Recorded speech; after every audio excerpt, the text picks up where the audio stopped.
গতকালকে আমাদের চট্টগ্রামের 13 নম্বর ওয়ার্ডের আমবাগানে একটি অনাকাঙ্ক্ষিত ঘটনা হয়েছে।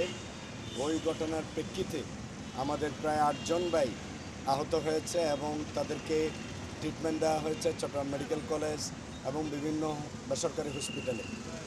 এভাবে বিভিন্ন জায়গায় আমাদের নারী প্রচার কর্মীদেরকে, বিভিন্ন জায়গায় আমাদের বোনদেরকে, এমনকি আমার ওয়াইফ বিভিন্ন বাড়িতে যাচ্ছে, অনেক জায়গায় তাদেরকে বিভিন্নভাবে নাজেহাল করা হচ্ছে। আমি আপনাদের মাধ্যমে নির্বাচন কমিশনের রিটার্নিং অফিসার কর্মকর্তাকে আমি অভিহিত করছি যে বিষয়গুলোকে খুব সিরিয়াসলি দেখতে হবে এবং নির্বাচনের লেভেল প্লেয়িং ফিল্ড তৈরি করে যাতে সুষ্ঠু সুন্দরভাবে মানুষ ভোট দিতে পারে এই ব্যবস্থা করতে হবে। 10 আসনের ভোটারবিন্দুকে আমরা বিনীতভাবে অনুরোধ করব, আমরা একটি দুর্নীতিমুক্ত, চাঁদাবাজ মুক্ত, সন্ত্রাস মুক্ত, মাদক মুক্ত, জলাবদ্ধতা মুক্ত একটি চট্টগ্রাম পুরো জাতিকে 10 আসনের মাধ্যমে উপহার দিতে চাই।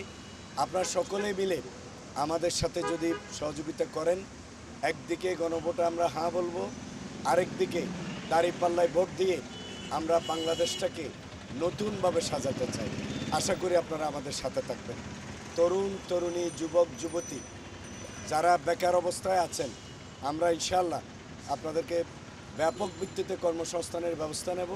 যাদেরকে কর্মসংস্থান করা যাবে না তাদেরকে আমরা সম্পূর্ণরূপে কর্জা হাসানার মাধ্যমে ছোট ছোট উদ্যোক্তা বানিয়ে আমরা বেকার মুক্ত একটি সমাজ গঠনে চট্টগ্রাম 10 আসনে এগিয়ে আসবে।